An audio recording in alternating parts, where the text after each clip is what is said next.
The city of Tacoma, according to U.S. climate data, receives a total of 39.22 inches of rain per year. The University of Washington-Tacoma campus is situated on a notably steep hillside which experiences an elevation change of over 150 feet across fewer than 4 city blocks.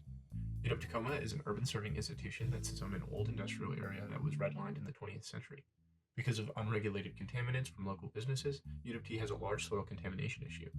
As a result, there is a high volume of stormwater runoff that must be carefully managed. This runoff can carry pollutants, including sediments, oils, heavy metals, and legacy pollutants from urban surfaces and soils directly into the nearby Foss Waterway.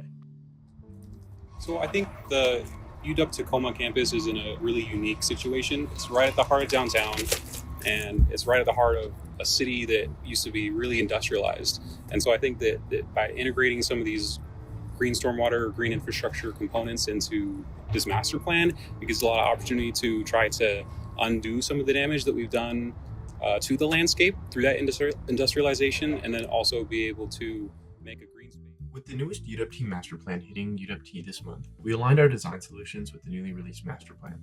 Protecting the sound as it hits the ground is the guiding motto for our project's narrative, reflecting the city of Tacoma's own motto: if it hits the ground, it hits the sound. Tacoma's industrial history is evident not just in its railroads, factories, and small businesses, but also in the environmental challenges it leaves behind. As mentioned earlier, soil contamination is a significant issue on the UW site.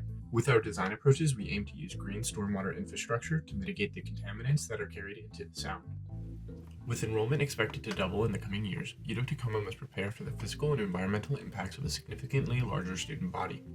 As the campus adapts to this population shift, the built environment will face increased pressures, increasing the risk of pollutants making their way into the Foss Waterway.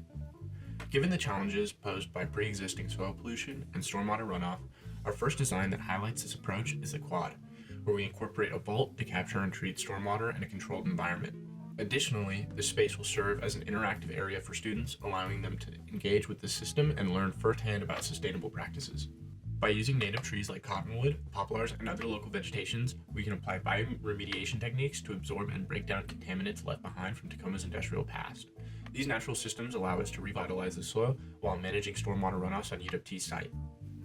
At UW-Tacoma, maximizing the use of every available space on campus is key to strengthening these efforts. By weaving ecological restoration into the fabric of campus development, the university is building resilience from the ground up, working toward a future where urban growth and environmental justice go hand in hand. With our designs, we would be reducing the impervious area by 12% within our Phase 1 zone. We're expecting to sequester 4,500 pounds of carbon dioxide per year, while also reducing the vehicle emissions on campus by 29,000 pounds per year.